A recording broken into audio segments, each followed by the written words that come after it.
As autumn ponders its journey into winter, I felt like I should tell you a story for these darkening nights. And today I'm going to read my version of the Poem of Helgi Hiorvardsson, a love story between a warrior and a Valkyrie, and like all Viking-esque love stories, there is as much blood as there is love.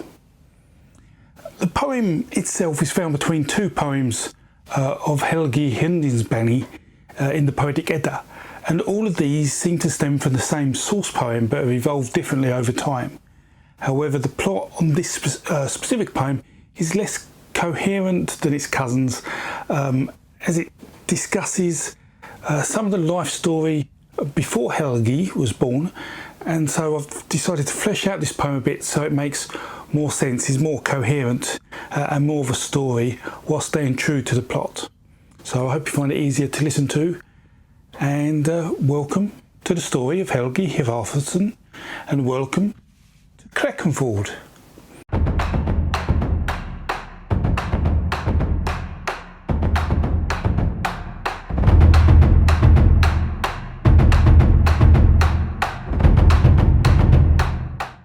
Once upon a time, in the ancient days when eagles cried and waterfalls poured from the highest, there was a king called Hiorvardsson, and he had 3 beautiful wives. His first wife was Alfhild, and their son was called Hethin. Hiorvardsson's second wife was Serid, and their son was called Humlung. And his third wife was Sinriod, and their son was named Himling. But being a king gives you desires, and Hiorvardsson desired another wife, a 4th wife, and he wanted this wife to be the most beautiful of all. King Hiorvardsson swore an oath to marry the most beautiful woman in the world. As being an oath, he would work for it to become true, and so he listened to tales told through his court, and eventually he heard that King Svafnir of a kingdom over the mountains had a daughter who was the most beautiful of all, and her name was Sigurlin. As the oath was true, so the king thought that this woman should be his 4th wife, and so sought to marry her. But kings can be busy, and so Hiorvardsson asked for his Earl Idmund to arrange the marriage, and Idmund sent his son Atli to ask for Sigurlin's hand on the king's behalf. Atli packed for his travels and organised some men to ride with him, and off he travelled to King Svafnir's land. Over mountains and across rivers he rode, and eventually he spent the whole winter in Svafnir's court trying to persuade the king to let King Hiorvardsson take Sigurlin's hand.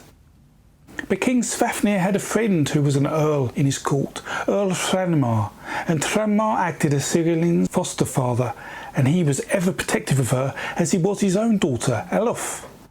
Thranmar advised his king that Sigurlin should not be betrothed to King Hiorvardsson, and with this news Atli prepared to go back to his king's land.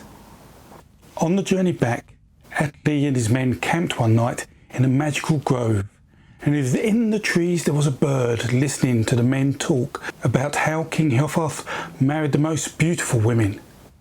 After the men stopped talking, the bird flew down to where Atli was resting and squawked, and Atli looked up at the bird. The bird spoke.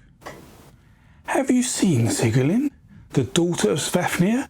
She is the most beautiful woman in the whole world, and although everyone knows King Hiorvardsson's wives are beautiful, Sigurlin is more beautiful than any of them." Atli replied, "You're right. You are such a clever bird. Why don't you tell me more? For I am Atli, Idmund's son, and he is the earl who serves the king." The bird squawked and then said, "I will if you give me a sacrifice, one that I choose from the court of King Hiorvardsson." Atli thought for a moment before saying, "Okay," and then added, "But you cannot choose Hiorvardsson or his sons or any of the king's lovely brides. Let's make that the deal and honour it as that's what friends do." The bird replied, "If Sigurlin sleeps with King Hiorvardsson willingly and marries him, then I'll choose a temple with many altars and gold-horned cattle from the king's farmland." In the morning, the bird was nowhere to be found, and so Atli continued his journey back to the king.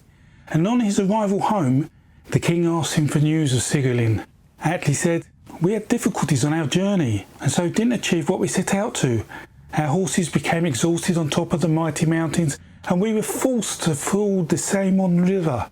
And when we eventually arrived at King Svafnir's court, he decided he would not allow for his daughter to be married to you. King Hiorvardsson wasn't happy and he commanded to Atli that he go back and try again. But this time the king would travel with them. Atli thought about his agreement with the bird, and the next day Atli, with the king and his men, set off to King Svafnir's land. On their journey they eventually arrived at the top of the mighty mountains and could look down at the kingdom of Svavaland. But what they saw was not what they were expecting.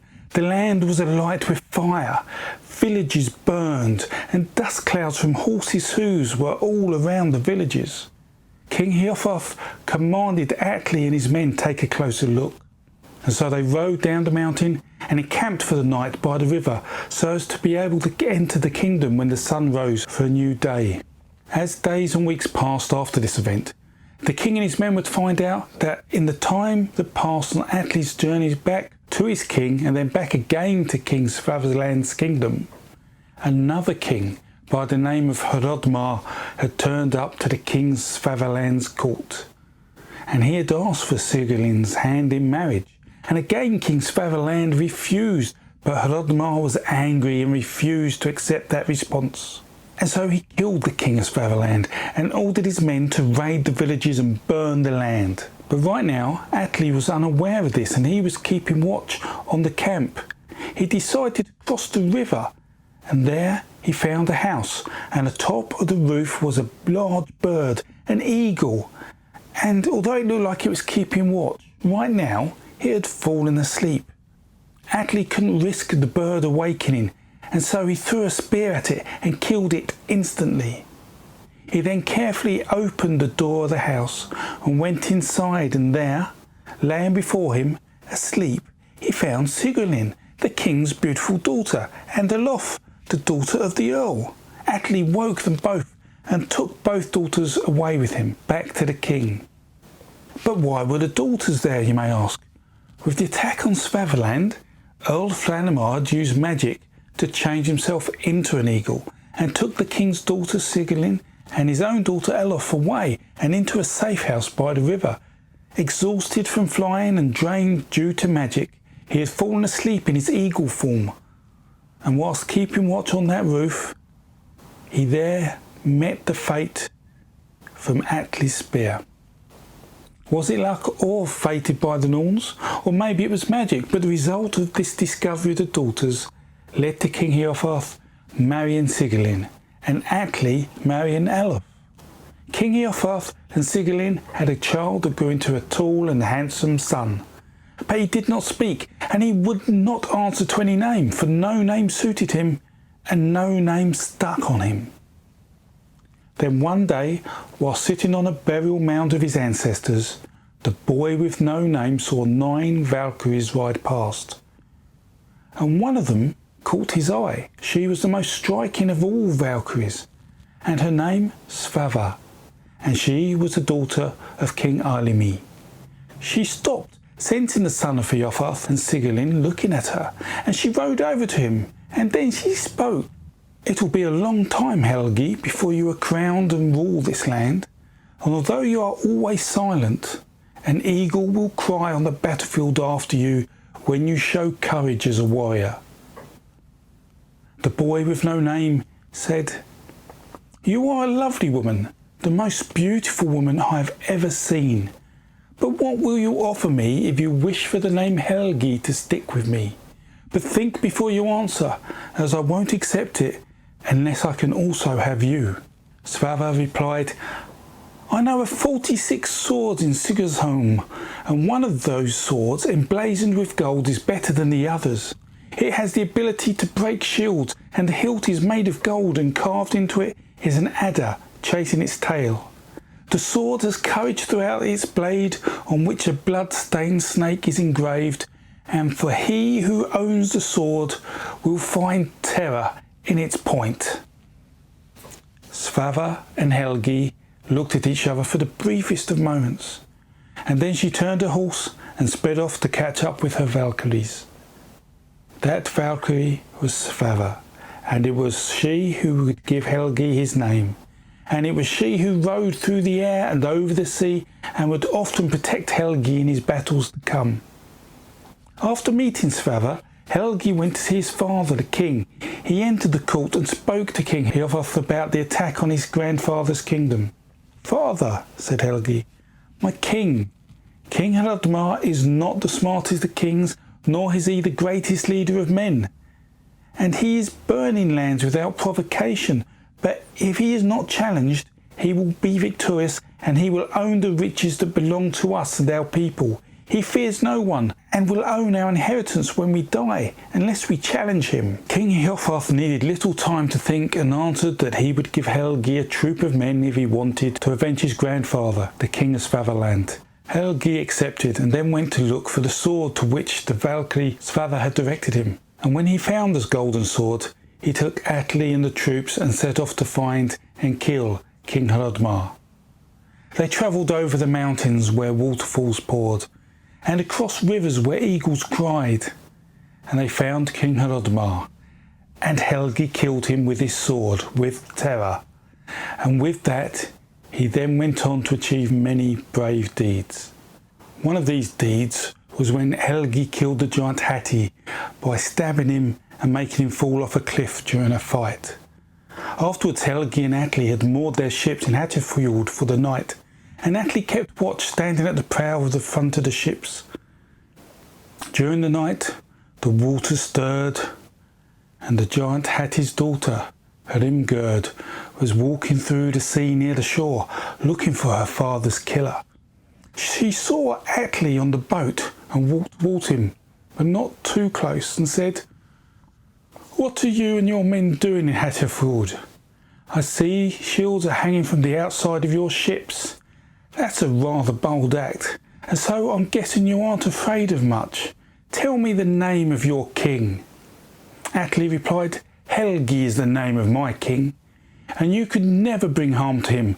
The iron shields protect all the king's ships, and so no troll woman, ogre or giant could ever successfully attack us." "So what is your name then?" asked Hrimgerd.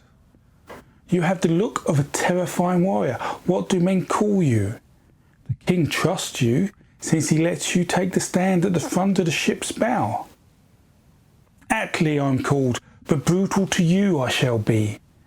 I have no time to be pleasant to you, ogress. I've often stayed at the dew-washed bow of my ship and tormented night-riding witches. What is your name, you corpse-greedy hag? What is your father's name, giantess? You ought to be 9 leagues underground right now, with a forest growing over your body." "Hrimgred," said the giantess, "and Hati is my father. He has taken many brides from their homes, a sign that he was the most powerful giant known. That is until Helgi hacked him down, and I want retribution." Atli replied, "Ogress, you stood before the king's ships and lurked in the fjord's mouth. You were looking to give the king's men to Ron, god of the sea, if we hadn't killed you with our spears." Hrimgred snapped back, "You're deluded, Atli, dreaming of things you can never do. Your face gives it away. You scowl as you close your eyes dreaming. My mother was ahead of me, lurking in front of the king's ships. She drowned Hiorvard's men in the ocean. If you had any guts, Atli, you'll be shouting." Hrimgerd stretched her neck and raised her head. "Your heart is in your rear, Atli, although you do speak like a warrior." Atli shouted, "I'd seem like a stallion to you if you wanted to try it. If I came onto the land from this ship, I'd cut every limb without hesitation. And then I'd slice off your head, Hrimgerd." Hrimgerd, quick to respond, said, "Atli, come onto land if you trust your strength. Let me to Varnish Bay. You're no warrior. I'd rip your chest apart, and your guts would spill if you came into my clutches." Atli tried to calm down. "I can't come ashore before the warriors awake, as I need to keep watch for the king. I need to be alert all the time, for I do not know when a witch like yourself will come close and attack our ships. Hrimgerd said, "Then wake Helgi and give me a chance for payback, since he killed my father Hati. If the king would lay with me for one night, then I would consider the debt paid." Helgi had awoken and walked to the front of the boat where Atli stood. He spoke. "Only the oldest, the ugliest, the hairiest of men would have you. You're hideous to men's eyes. However, there is a giant that lives on Folly, a very wise giant, but the worst lava-dwelling monster you could find, and he'll be a fitting mate for you." Hrimgerd replied, "Helgi, you'd rather have Svatha, your Valkyrie, the one who was flying over the sea last night. Looking out for your men, she sparkles as she flies, the sea glistening back. She seemingly surpasses me in strength, and when she landed here, she secured the land to moor your ships. It was she alone that prevented me from destroying them all." Helgi thought for a moment and said, "Listen, Hrimgerd, if I were to offer you redress for your grief, a chance for repayment, would you first answer me one question? Was there just one lady who protected my ships, or were there many of them together?" Hrimgerd said, "There were 27 women, but one led them all, a beautiful woman under her armour. Her horse looked powerful, and from its mane dew fell into the deep valleys, like hail on the high trees. It looked as though it would be a good time for your men, and so I hated what I saw." Helgi pointed out and cried, "Then look east now, Hrimgerd. See if I have struck you with magic from the runes, as I know my ships are safe and my warriors are safe." Atli laughed. "You have talked so long, Hrimgerd. The morning has arrived and the sun has risen, and I've kept you talking until I knew you were turned to stone. You'll be no more than a harbour landmark who will look ridiculous standing there, transformed into stone." Hrimgerd looked around and saw the dawning sun as her body hardened, as it turned to stone. And thus ended one of Helgi's many great deeds. He was a great fighter, became king, and then went to King Eylimi, Svatha's father, to ask for his daughter's hand in marriage. The king agreed, and Helgi and Svatha exchanged vows and loved one another very much. Time went on, and Helgi went raiding, and Svatha remained a Valkyrie just as before, returning home when Helgi was not in battle. And as time passed, Helgi's half-brothers had grown, among them Hithin, Helgi's brother from his father's first wife, and the eldest of the brothers. Hithin hadn't travelled or fought much, and had spent much of his time in their father's kingdom. One day Hithin was going home from the woods alone, and he met a troll woman. She was riding a wolf and had serpents as reins. She offered Hithin her company for the night. "No," he said sharply, for the giantess said in reply, "You'll pay for this when it comes to drinking to your oaths." And it was that evening that oaths were to be made. The sacred boar was led out, and men put their hands on it and made their vows with the pledging cup. Hithin vowed to have Svatha, daughter of Eylimi, and his brother's beloved. But the next day he felt so remorseful with his oath that he went wandering away to the southern lands. But by chance, or by fate, he encountered his brother Helgi as he travelled. Helgi said, "Welcome, Hithin.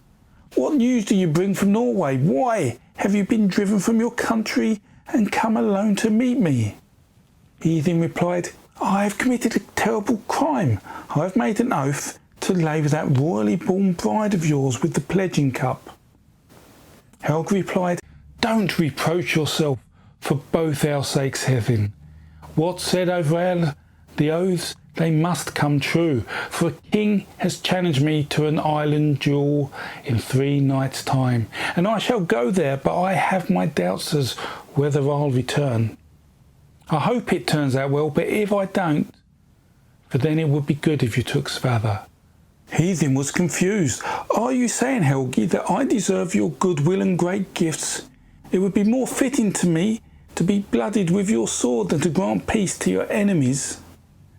Then Helgi explained to his half-brother that he suspected he was doomed, and that he believed that it was his guardian spirit that Heathen had met. The woman riding on the wolf, she was preparing the fates. The duel Helgi was going to was against King Alf. He was the son of Hrothmar. King Alf prepared the duelling ground with hazel poles around. And from their meeting, Helgi and Heathen rode to the duel. And Helgi explained to Heathen that the dark woman he had met, who rode on the wolf, that lady who offered him company, she knew that Helgi, Sigurd's son, would be killed at Sigurdsvilja. Sigurd himself judged the duel and ordered it to start, and it was a great fight. Axes were thrown, swords were slashed, and punches landed. And in the melee, Helgi received a wound, bad and deep enough to know that he would die soon. Sigurd went to comfort Helgi, and Helgi spoke to Sigurd and asked for his love's father to see him. Sigurd wasted no time and rode for Ilmi's only daughter. And when he arrived, Sigurd told her to get ready quickly if she wanted to find Helgi alive. Sigurd said to Svafa, "Helgi has sent me here to you, Svafa, to speak to you in person. He has been fatally wounded, your brave warrior, your love, and he wants to see you before he draws his last breath." Svafa was shocked and angry. What has happened to Helgi Hiorvardsson? A sense of grief has come over me. If the sea has played cruelly with him, or the sword has bitten into him, I shall wreak vengeance on that man. Sigurd said, "Helgi fell this morning on my land at Regenstein. It was Alf who bested him and won the victory, although it needn't happen this way." Svafa flew to Helgi as fast as he could, and it was not long before she was sitting down over him. By this time, Helgi was very weak and spoke softly. "Hello, my love, Svafa. Please be calm and don't cry. This will be our last meeting in this world, as my wounds are deep and I am bleeding to death. For a sword has pierced so very close to my heart. I beg you, Svafa, my wife, do not cry. Please listen to what I have to say. I need you to share a bed with my brother Heathen, and to live with him, and to learn to love my brother." Svafa cried, "When we were married, when you chose me, Helgi, and you placed the ring upon my finger, I swore that I would not willingly, if you died, ever hold another man in my arms again." Helgi took his final breath and let go of Svafa's hand. Heathen turned to Svafa and said, "Kiss me, for I will seek revenge for Helgi's death, and I will not return until I have succeeded." And there the story ends. We do not know if Heathen was successful.